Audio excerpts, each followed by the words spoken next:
The Israeli Knesset anticipated a need for more deniable channels of influence back in 2018. Why would they have wanted more of that?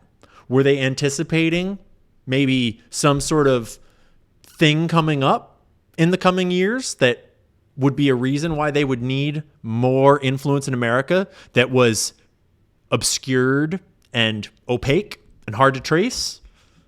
Conspiracy theories are dangerous. Information is the oxygen of a democracy. With Republicans, with progressives, with libertarians, because this is not about right and left, this is about right and wrong. It's so sacred we can't talk. Our security is at stake.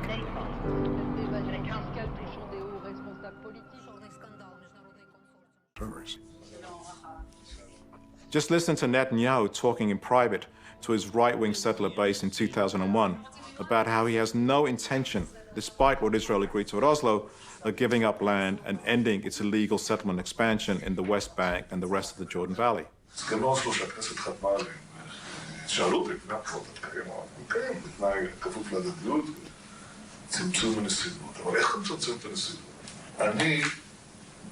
אתן פירוש להסכם שיאפשר לי להפסיק את הדהירה הזאת לקווי 67.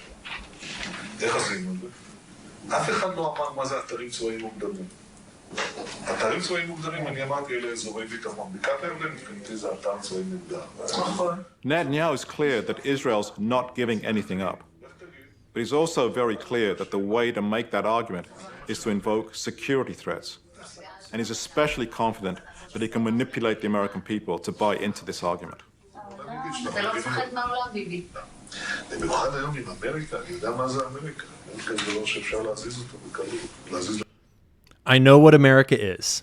America is a thing that you can move very easily. Move it in the right direction. That's a quote from Bibi Netanyahu. And this, of course, is exactly the cases made to the American people time and time again, whenever Israel's been called out for refusing to end the occupation and its settlement project. We're willing to make great concessions for peace, but there is something that I will never compromise on, and that's Israel's security. Right? All phrasing and framing straight out of the hasbara manuals. Benjamin Netanyahu is an absolute master of hasbara. The conventional wisdom is that continuing the occupation makes Israel more secure. And if you buy that argument, then it's a license to occupy indefinitely. Right?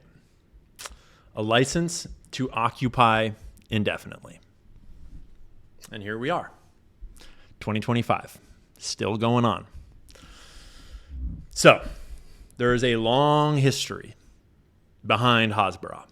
And hasbara is not some conspiracy theory.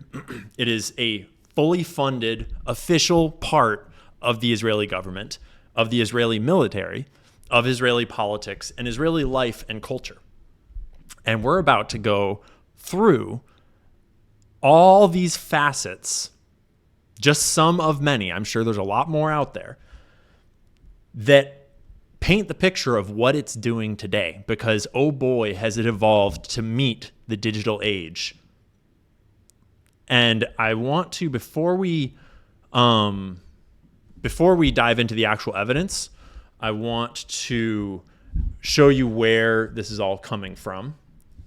Credit where credit is due.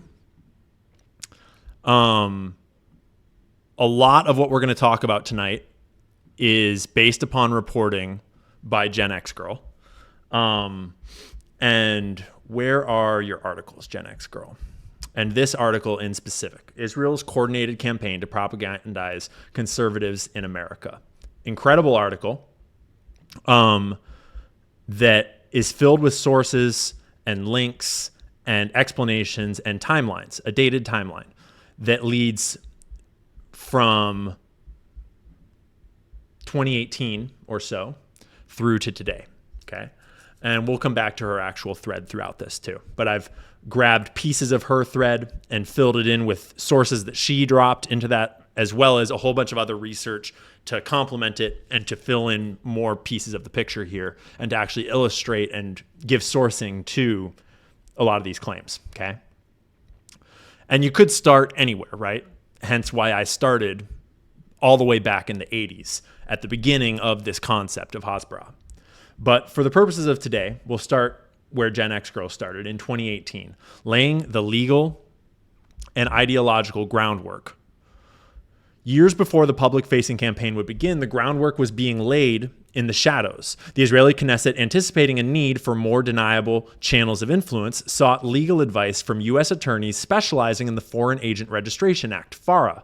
Their goal was not compliance, but circumvention, to learn how to funnel money and directives without the transparent label of foreign agent. Right? Stop and think about that. The Israeli Knesset anticipated a need for more deniable channels of influence back in 2018. Why would they have wanted more of that? Were they anticipating maybe some sort of thing coming up in the coming years that would be a reason why they would need more influence in America that was obscured and opaque and hard to trace? Right? So let's not just leave it at, Gen X Girl's summary here. Let's look at some sources. This is an Israeli source. This is not. This is The Guardian from August of 2024. Israel feared legal troubles over U.S. advocacy efforts. Leaked files suggest. The Israeli government sought legal advice on a U.S. federal law requiring the disclosure of foreign-backed lobbying campaigns, out of concern that mounting enforcement of the law could ensnare American groups working in coordination with the Israeli government, leaked documents reviewed by The Guardian suggest. Okay? So that's all the way back in 2018. They were starting to think, how do we skirt around this whole FARA issue? How do we lobby America, propagandize America without tripping the switch that will get anyone into legal trouble around foreign registration? That one thing that AIPAC is not done and does not intend to do.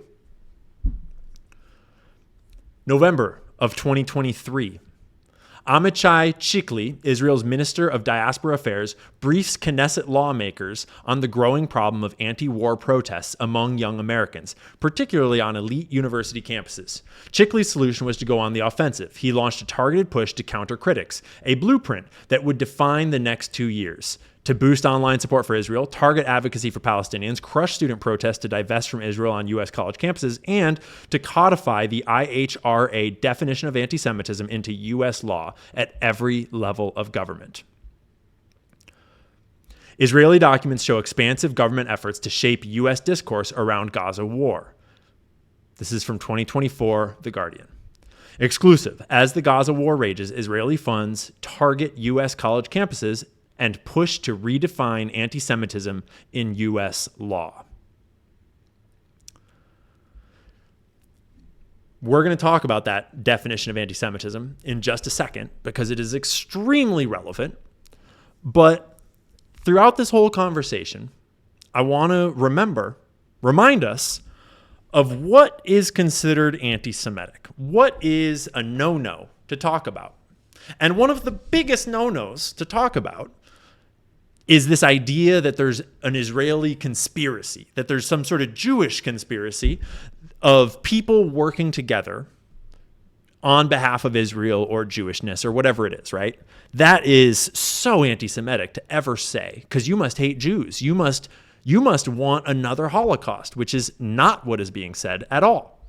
What's being said is that there are massive networks of complex financial institutions, government institutions, media organizations that are working in concert, often nefariously, often regardless of the truth, to propagandize, manipulate, coerce, and direct policy in America. So just think about this anti-Semitic conspiracy that there's remember, conspiracy means people working together. It doesn't mean secret assassination plots by the Illuminati with magical bullets and patsies and MK Ultra. That's not what conspiracy means. That's just a conspiracy theory, as it's been dubbed. Conspiracy just means people working together, right? And so a conspiracy theory is thinking that I maybe see evidence of people working together to achieve something. And sometimes that's perfectly legit. Businesses are allowed to work together to try to win at capitalism, right?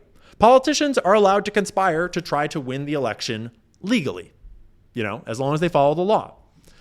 Conspiracies just become a problem when they're breaking the law, or they're nefarious, or they're like kind of in that gray area, or they're lying about what they're actually doing and being deceptive. Things like that, So just keep that in mind. This is from the Guardian article 2024.